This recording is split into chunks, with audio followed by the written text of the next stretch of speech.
नमस्कार दोस्तों, हमारे YouTube चैनल सरकारी जॉब ऑल टाइप में आपका स्वागत है। इस वीडियो में देखने वाले एम्स की तरफ से जो प्रीवियस वैकेंसीज आई थी उसमें ऑफिस असिस्टेंट पोस्ट के लिए, साथ ही में मल्टीटास्किंग स्टाफ के लिए क्या कटअप गई थी, ये दोनों को हम कवर करेंगे इस वीडियो में दोस्तों। MTS के लिए कटअप देखेंगे, साथ ही में ऑफिस असिस्टेंट की कटअप देखेंगे, ताकि दोस्तों आपको इस वर्ष जो वैकेंसीज आई है एम्स CRE में, तो आपको तैयारी किस तरीके से करना है, कितना मार्क्स ऑब्टेन करना है, ये सारी जानकारी देख करके आपको मतलब सहूलियत हो जाएगी एग्ज़ामिनेशन देने में कि हमको इतना मार्क्स लाना है तो हम कटअप को क्लियर कर पाएंगे। तो चलिए दोस्तों, बने रहे लास्ट तक हमारे साथ, और नए हैं तो हमारे चैनल को सब्सक्राइब कर लें, साथ ही में बेल आइकन को भी दबा लें ताकि पल पल की नोटिफिकेशन सबसे पहले आपको मिलती रहे। तो चलिए, ज़्यादा टाइम आपका हम नहीं लेंगे, सीधे बढ़ेंगे नोटिफिकेशन की तरफ और देखेंगे वैकेंसीज़ के बारे में। तो यहाँ पे एडवर्टाइजमेंट नंबर था दोस्तों 2023 के तहत ये वैकेंसीज़ रहने वाली थी। यहाँ पे सारा कुछ मेंशन है और यहाँ पे बता दिया गया है document verification for the post of office assistant NS के लिए वैकेंसीज था दोस्तों।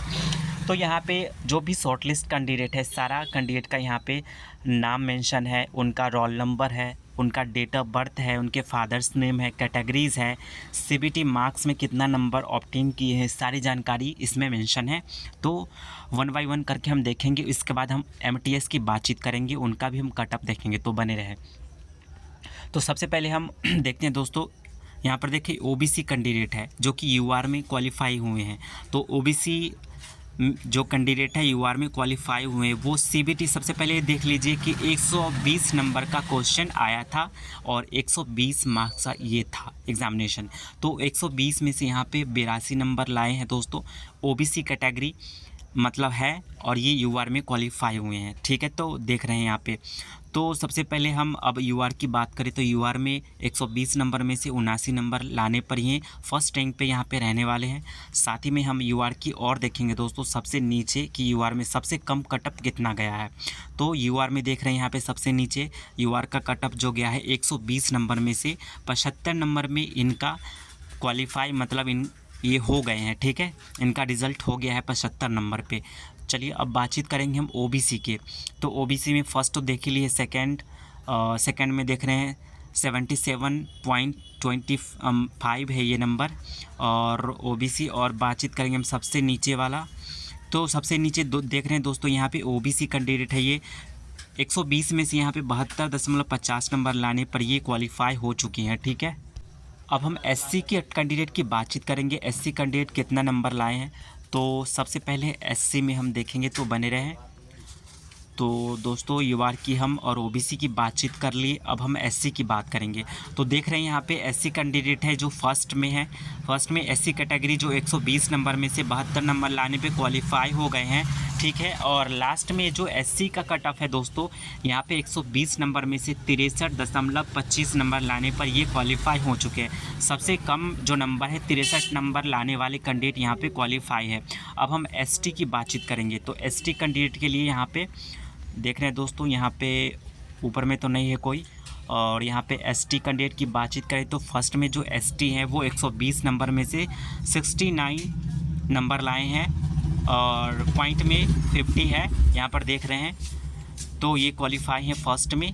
तो उसके बाद सेकंड में देख रहे हैं यहाँ पे 120 नंबर में से 63.25 नंबर लाने पे क्वालिफाई हुए हैं। तो दोस्तों इस तरीक़ा से रहने वाला था प्रीवियस का कटअप एम्स पटना में। यहाँ पे ऑफिस असिस्टेंट पोस्ट के लिए टोटल यहाँ पे 43 कैंडिडेट को बुलाई गई थी डॉक्यूमेंट वेरिफिकेशन के लिए। उसके बाद हमें अभी ज्ञात नहीं है दोस्तों कि यहाँ पे मतलब वेटिंग लिस्ट जारी किया गया था या नहीं। तो अगर इसके बारे में हमें कोई सूचना मिलेगा दोस्तों तो हम अवश्य ही वीडियो लाएंगे आप लोगों के लिए। तो चलिए हम देख लिए ऑफिस असिस्टेंट के लिए। अब हम देखेंगे मल्टीटास्किंग स्टाफ के लिए जो वैकेंसीज आई थी उसका कटअप क्या लगा था। तो दोस्तों यहाँ पर देख रहे हैं कि हम आ चुके हैं मल्टीटास्किंग स्टाफ के लिए जहाँ पे कटअप देखने के लिए। तो यहाँ पर देख रहे हैं कि एम्स सीआरई के तहत ये वैकेंसीज आई थी। तो मल्टीटास्किंग स्टाफ का पोस्ट यहाँ पे रहने वाला था। तो टोटल पोस्ट यहाँ पे हम बता दें आपको सबसे पहले कि यहाँ पे टोटल 10 मतलब पोस्ट ही रहने वाला था, ठीक है। तो यहाँ पे सब कुछ बता दिया गया दोस्तों कि कितना शिफ्ट में एग्जामिनेशन कब कब हुआ था, डोमेन और आपका जो जनरल पेपर था वो सारा कुछ यहाँ पे बता दिया गया, ठीक है। तो चलिए दोस्तों हम देखते हैं। सबसे पहले यहाँ पर देख रहे हैं कि टोटल यहाँ पे 10 कैंडिडेट है। यहाँ पे रोल नंबर मेंशन है, कैटेगरीज मेंशन है, ठीक है। और उसके बाद जनरल है, उसके बाद रैंक यहाँ पे प्रोवाइड कराई गई है। मल्टीटास्किंग स्टाफ और एम्स बठिंडा की रहने वाला है दोस्तों। तो हम आपको सबसे पहले बता दें कि एम्स सीआरई में जो कॉमन रिक्वायरमेंट एग्जामिनेशन 2023 में हुआ था, तो सिर्फ और सिर्फ एम्स बठिंडा में ही एमटीएस पोस्ट के लिए वैकेंसीज आई थी। तो उसमें भी वहाँ पे एमटीएस पोस्ट के लिए उस समय और अभी भी इस बार भी जो वैकेंसीज आई है, तो वहाँ पे सिर्फ 10 पास कैंडिडेट एलिजिबल नहीं है, बल्कि वहाँ पे फर्स्ट एड सर्टिफिकेट मांगा गया था, ठीक है। ये ध्यान रखिएगा। तो पिछली बार जो फर्स्ट एड सर्टिफिकेट मांगा गया था और इस बार तो फर्स्ट एड के वगैरह भी इम्फाल में जो वैकेंसीज आई हुई है, तो वहाँ पे सिर्फ और सिर्फ 10th पास कैंडिडेट एलिजिबल है। तो उसका कट ऑफ दोस्तों और इसका जो सेम वही चीज़ रहने वाली है, इसलिए क्योंकि वहाँ पे तो सर्टिफिकेट नहीं मांगा गया है, लेकिन सिर्फ 10th पास कैंडिडेट फॉर्म भरे हैं।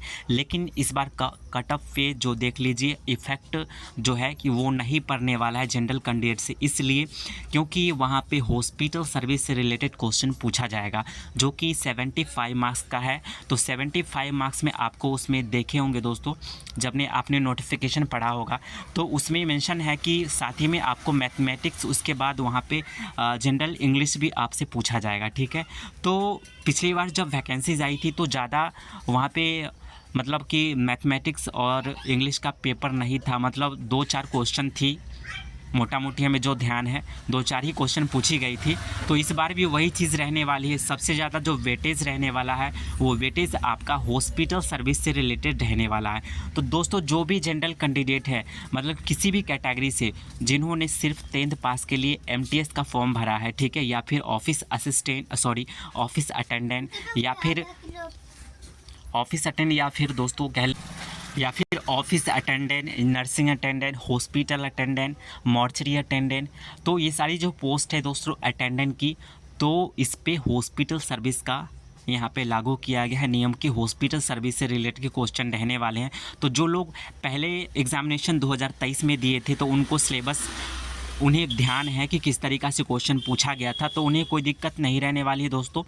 लेकिन हाँ, एक चीज़ और है कि उनकी तैयारी किस तरीक़ा से रहती है, प्रीवियस की भांति देखते हुए इस बार किस तरीक़ा से तैयारी करनी है, तो वो चीज़ बहुत ही इफ़ेक्टेड होगा इस बार। तो यही है दोस्तों कि आप जो भी जनरल कैंडिडेट है, सिर्फ 10th पास के लिए फॉर्म भरे हैं, तो आपको हॉस्पिटल सर्विस का सबसे ज़्यादा आपको यहाँ पे एग्जामिनेशन में क्वेश्चन पूछा जाएगा और सबसे ज़्यादा आपको उसी पे फोकस करना है, ठीक है। तो दोस्तों यही चीज़ें रहने वाली थी। और हम आपको बता दें कि यहाँ पे कोई कट ऑफ नहीं लगा था, बल्कि यहाँ पे रैंक वाइज यहाँ पे कैंडिडेट को मेरिट लिस्ट में डाला गया था और डॉक्यूमेंट वेरिफिकेशन करवाया गया था। यहाँ पे कोई भी सीबीटी मार्क्स यहाँ पे शो नहीं करी गई थी, ये ध्यान रखिएगा। और ना ही आंसर की वगैरह दिखाया जाता है, डायरेक्ट यहाँ पे एग्जामिनेशन आप दीजिएगा और लगभग 5 से 10 दिनों के बीच में आपका जो है रोज रिजल्ट पब्लिश हो जाएगा, ठीक है। और जस्ट बाद उसके बाद डॉक्यूमेंट वेरिफिकेशन तुरंत ही करवा लिया जाता है। यहाँ पे कोई भी डिले नहीं होता है इस एग्जामिनेशन में, ठीक है। तो दोस्तों यही चीज़ हमारे पास जानकारी था आप लोगों के लिए। तो हमारा वीडियो कैसा लगा हमें ज़रूर कमेंट करके बताएं। और भी कोई जानकारी चाहिए दोस्तों तो भी हमें बताएं। नेक्स्ट वीडियो आपकी जानकारी के अनुरूप आपको प्रोवाइड होंगी। तब तक के लिए दोस्तों इतना ही, धन्यवाद।